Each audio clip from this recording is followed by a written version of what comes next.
दोस्तों, कुछ ब्रांड्स पैसों से बनते हैं, कुछ मार्केटिंग से बनते हैं और कुछ ब्रांड्स ऐसे होते हैं जो कैरेक्टर से बनते हैं। जरा सोचो, एक ऐसी कंपनी जो आपको नमक भी बेचती है, गाड़ी भी, सॉफ्टवेयर भी और यहाँ तक कि होटल भी, लेकिन जब उसका नाम दिमाग में आता है ना, तो सबसे पहले भरोसा आता है। Hello everyone, my name is Gaurav and आज मैं एक ऐसे ही ब्रांड की कहानी आपके पास लेकर आया हूँ। ये कहानी सिर्फ एक बिजनेस की नहीं है, ये कहानी है एक सोच की, ये कहानी है टाटा की। Welcome to brand stories that change the world. Episode 1, Tata. जहां आजकल हर ब्रांड ट्रस्टवर्दी लगने के लिए लाखों ब्रांडिंग में खर्च कर देता है, वहीं टाटा एक ऐसा ब्रांड है जो बिना ट्राई किए भी देश का लोगों में ट्रस्ट मेंटेन किए हुए है। सो दोस्तों, ये कहानी इंडिया के आजाद होने से पहले शुरू हुई और आज भी चल रही है। तो कहानी शुरू होती है साल 1868 से, जिस वक्त पूरे देश में तरह तरह के आंदोलन चल रहे थे और सच से देशभक्त भारत की आज़ादी की लड़ाई लड़ रहे थे। उस टाइम इंडियन बिजनेसेस का काम सिर्फ छोटा रहना था, बड़े सपने देखना घमंड माना जाता था। पर एक आदमी ने इस बात को मानने से इनकार कर दिया और हिम्मत दिखाकर कुछ हट के सोचा। नाम था जमशेदजी नूरजहानजी टाटा। उन्होंने कंपनी बनाना और सिर्फ पैसा कमाने का नहीं सोचा, उन्होंने एक ऐसा नेशन बनाने का सोचा जो खुद के पैरों पर खड़ा हो सके। जब बाकी लोग सिर्फ ट्रेड के पीछे भाग रहे थे, जमशेदजी टाटा इंफ्रास्ट्रक्चर के पीछे भागे। जमशेदजी टाटा ने भारत की आज़ादी से पहले ही वो 3 सपने देख लिए थे जो आज एक खूबसूरत हकीकत है। 1. A world class steel industry. 2. A top level research institute. 3.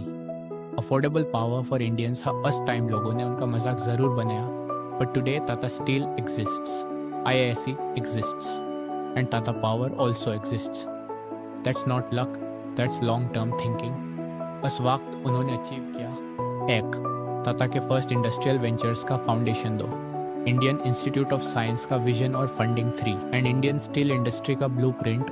Big brands are made by those who think and have vision beyond their lifetime। और फिर वो टाइम आया जब जमशेदजी टाटा अपने सपने होते हुए देख नहीं पाए और उनका स्वर्गवास हो गया। लेकिन एक चीज वो यहीं छोड़ गए, वो थी वैल्यूज। उनके बाद जो टाटा बना वो सिर्फ एक कंपनी नहीं थी, वो एक हाउस ऑफ एथिक्स था। एम्प्लॉयज को रिस्पेक्ट, वर्कर्स को डिग्निटी, सोसाइटी को प्रायोरिटी। जब दुनिया पूछ रही थी कि हम कितना कमा सकते हैं, टाटा ने पूछा हम कितनी वैल्यू दे सकते हैं। टाटा धीरे धीरे कुछ रारे बन गया, एक ऐसा बिजनेस जो इंसानों को सिर्फ रिसोर्स नहीं, इंसान समझता था। इंडिया में लॉस का आने से पहले ही टाटा ने लोगों को दिया shorter work hours, health care, education and dignity. They had one simple belief, company उतनी ही स्ट्रांग होती है जितनी वो सोसाइटी को स्ट्रांग बनाती है। ना कोई एड, ना कोई कैंपेन, काम। और धीरे धीरे ट्रस्ट कंपाउंड होने लगा। दोस्तों, जब वैल्यूज लाउड नहीं होती तभी वो लॉन्ग लास्टिंग होती है। साल 1991 के आसपास की बात है। इंडिया एक नया मोड ले रहा था, इकोनॉमी ओपन हो रही थी, कंपटीशन बढ़ रहा था और इसी बीच टाटा ग्रुप एक क्रॉस रोड्स पर खड़ा था। टाटा नाम बड़ा था पर टाटा एक ग्रुप नहीं लगता था। अलग अलग कंपनीज, अलग सोच, अलग पावर सेंटर्स, स्ट्रॉन्ग बिजनेसेस थे पर एक डायरेक्शन कहीं मिसिंग थी। और तब रतन टाटा को चेयरमैन बनाया गया। ये अनाउंसमेंट सिर्फ एक न्यूज नहीं थी, ये एक एक्सपेरिमेंट था। कुछ लोग सोच रहे थे ये ज्यादा सॉफ्ट है, ये ज्यादा आइडियलिस्टिक है, क्या ये टफ डिसीजंस ले पाएगा? पर उन्होंने जवाब देने के लिए अल्फाज नहीं, वक्त चुना। उन्होंने स्टाफ को सुना, काम और प्रॉब्लम्स को समझा और फिर एक्शन लिया। फैक्ट्री फ्लोर्स पर खुद गए, इंजीनियर्स से मिले, लोगों को दबाया नहीं, उनके साथ खड़े होकर काम करवाया। कुछ पुरानी सोच को अलविदा कहा गया और उन्होंने एक सबसे बड़ा बदलाव लाने का फैसला लिया, which was one टाटा। अलग अलग कंपनीज नहीं, एक आइडेंटिटी, एक कल्चर एंड एक डायरेक्शन। फिर सरनेम से ज्यादा स्किल इंपॉर्टेंट होने लगा। प्रमोशंस लॉयल्टी पर नहीं, परफॉर्मेंस पर होने लगे। ये सब आसान नहीं था पर ये जरूरी था। रतन टाटा रिस्क लेने से नहीं डरते थे, पर उनके रिस्क ईगो के लिए नहीं, देश के लिए होते थे। इनोवेशन, टेक्नोलॉजी, ग्लोबल विजन सब एक एक करके आगे बढ़ने लगा। ग्रोथ हुआ पर वैल्यूज पीछे नहीं छूती। Education, health care, rural development, profit के साथ पर्पस भी ग्रो करता रहा।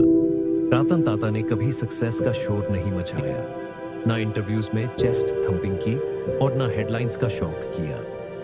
काम बोलता गया और दुनिया सुनती गई। और कुछ ही सालों बाद टाटा ग्रुप और ज्यादा स्ट्रॉन्ग था, और ज्यादा रिस्पेक्टेड था, और सबसे इंपॉर्टेंट ज्यादा यूनाइटेड था। टाटा अब सिर्फ एक ऑर्डिनरी कंपनी नहीं रही, वो एक ऐसी इंडियन कंपनी बन चुकी थी जो दुनिया के लिए सोच रही थी। रतन टाटा ने सिर्फ टाटा ग्रुप नहीं बदला, उन्होंने लीडरशिप का मतलब ही बदल दिया।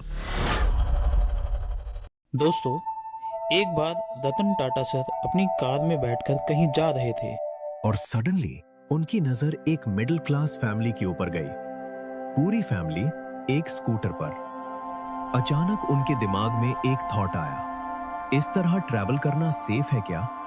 क्या एक सेफ कार पर सिर्फ अमीरों का हक है? और उसी मोमेंट रतन टाटा सर ने देश के आम आदमी के लिए एक सपना देखा कि देश का हर इंसान जो महंगी कार्स अफोर्ड नहीं कर सकता, वो भी कार में सेफली ट्रैवल कर सके। एक ऐसी कार जो आम आदमी के लिए हो।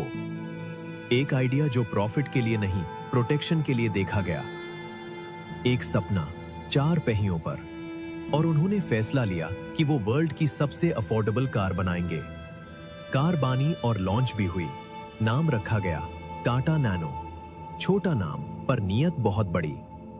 जब नैनो लॉन्च हुई, दुनिया ने तालियां बजाई, पर मीडिया ने एक टैग दे दिया, the cheapest car in the world. और यही कहानी बदल गई। अफोर्डेबल का मतलब लो स्टेटस में बदल गया। प्रॉब्लम कार में नहीं थी, प्रॉब्लम परसेप्शन में थी। जो कार डिग्निटी के लिए बनी थी, उसी से डिग्निटी छीन ली गई। शोरूम्स खाली रहने लगे, सपना भरी होने लगा। आइडिया सही था, पर एग्जीक्यूशन लड़खड़ा रहा था। और टाटा नैनो फेल हो गई। रतन टाटा ने इससे पर्सनली लिया, पैसे की वजह से नहीं, लेकिन इसलिए क्योंकि एक सपना लोगों तक सही तरह से पहुंच नहीं पाया। लेकिन उन्होंने मार्केट को ब्लेम नहीं किया, उन्होंने एग्जीक्यूशन और परसेप्शन को ब्लेम किया। दोस्तों, अच्छी इंटेंशन तभी जीत है जब पोजीशनिंग भी उतनी ही स्ट्रांग हो। टाटा की कहानी में फेलियर्स आए, पर उन्होंने रुकना कभी नहीं। नेक्स्ट पार्ट में हम देखेंगे कि कैसे एक इंडियन ब्रांड ने पूरी दुनिया को हैरान किया और कैसे एक इंसान पूरे देश की बैकबोन है। Till then, keep growing with values.